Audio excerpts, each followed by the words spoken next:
Hi everyone, it's Terry here with another process video for Bramble Fox, and today I'm using a new collection, the P13 Summer Vibes. I've not used this manufacturer before, so you can see I've started to fussy cut out this piece from one of the patterned papers. It's got this floral at the top and then kind of a shelf with summer drinks on the bottom, so I wanted to use this section on my layout. So I'm just finishing it off with some scissors, and then you see I do go in with my craft knife just to make sure I get all those small little bits between the leaves. So what I'm going to do is, because it's got some sharp corners on this area that I've cut out, I'm going to use it as the top half of my layout, and I'm going to pop it all up on some foam pads so it creates a bit of a kind of decoupage kind of effect. So I'm just making sure that it's all neat and I've got out as much of the intricate sections as I can. So I've finished cutting those pieces out now, and I'm going to use white cardstock on top of a patterned paper frame. So I've got this pink patterned paper, and it's difficult to see on the video, but it's got kind of it's like a music script. So it's a light pink, a very light pink background with a darker pink music script on it. And then I'm just going to add some white cardstock in the middle, and I've cut that to I think 10 by 10. So I'm just distressing the edges of that, and then I'm going to stick it down. So those pieces that I've fussy cut out are then going to sit on top of that white cardstock. But before I do that, off camera, I'm going to stitch around the edges with some dark pink thread. So I'm just working out a rough placement of where I want things before I carry on. And as you can see, I've now stitched round and just added that thread to my layout. So to give the layout a bit of depth, I'm adding some foam pads to the back of these pieces, and it just gives it a bit of a pop and creates shadow under each area. Kind of make it feels like it's meant to be there, and I've not just stuck it on flat. There's a purpose behind it. So I am adding small pieces of foam behind each of those vines that are falling down as well.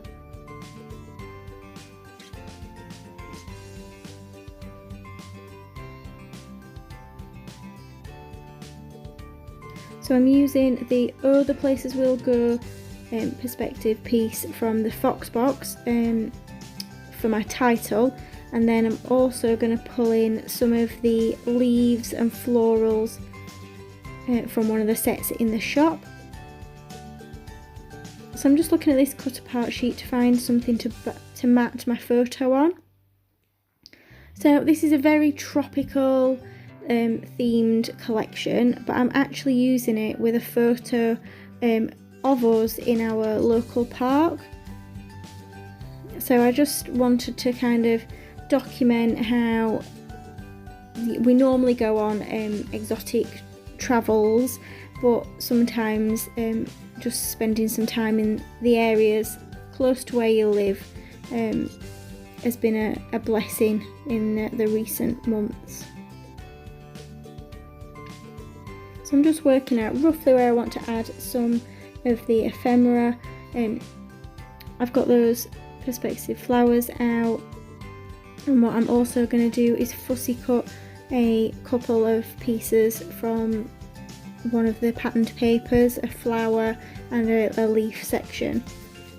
Because I've got that happiness kind of arrow, I wanted to pull in the ephemera piece that's very similar, and although it's going in the opposite direction, I think tucking it under the photo works quite well. So I've got these like dark green ferns from the perspective set, so I'm just looking at where I can put that, and I've got quite a bit of empty space on that photo to the right hand side, so I do decide to just pop it there because it's not covering anything up, and it just adds a bit of decoration to the layout.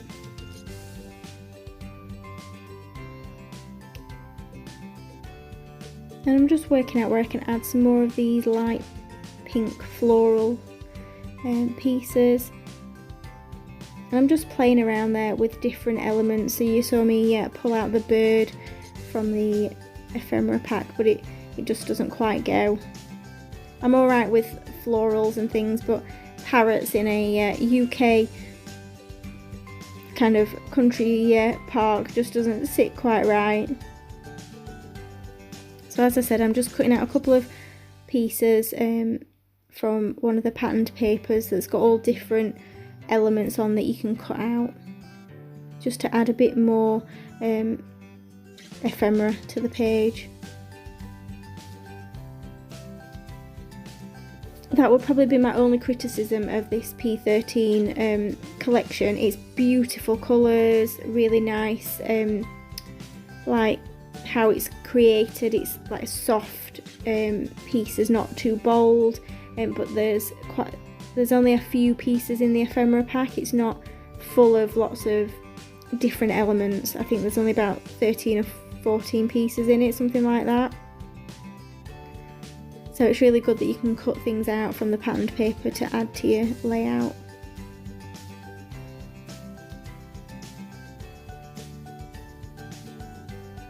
This is quite a simple layout that actually comes together quite quickly.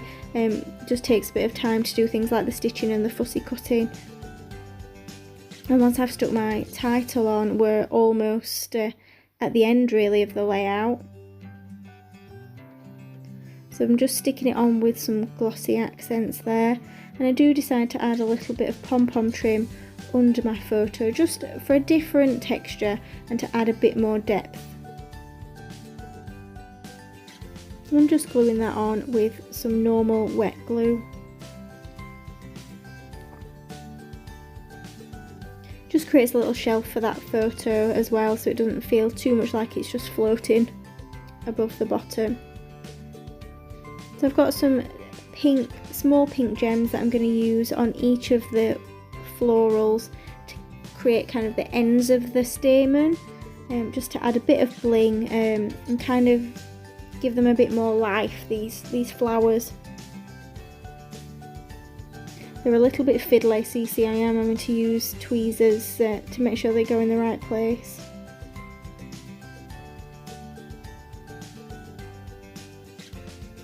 And I'm just popping 3 of each at the end of the stamen on the flowers.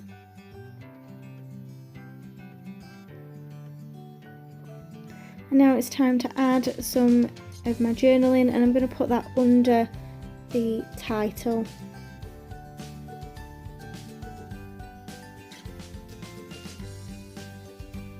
And for me, I do actually write a fair amount there.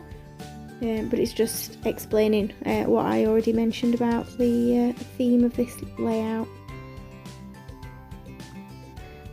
I'm just using my precision pen just to fill that in there.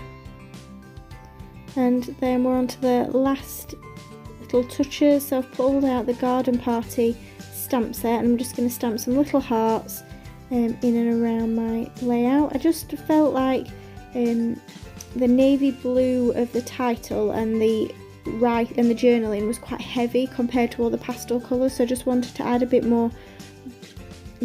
a few more dark areas, so that's why I've just pulled in those little hearts. And then I'm going to use some Shimmers Pink Lemonade spray, but I'm going to splat it with a paintbrush just to add a bit more pink and kind of tie everything to the background a little bit, because it did feel a little bit like everything was floating. So there we have my finished layout. Thank you for joining me on YouTube today. Check out the description below for all links to where you can find these fabulous Bramble Fox supplies. Bye for now.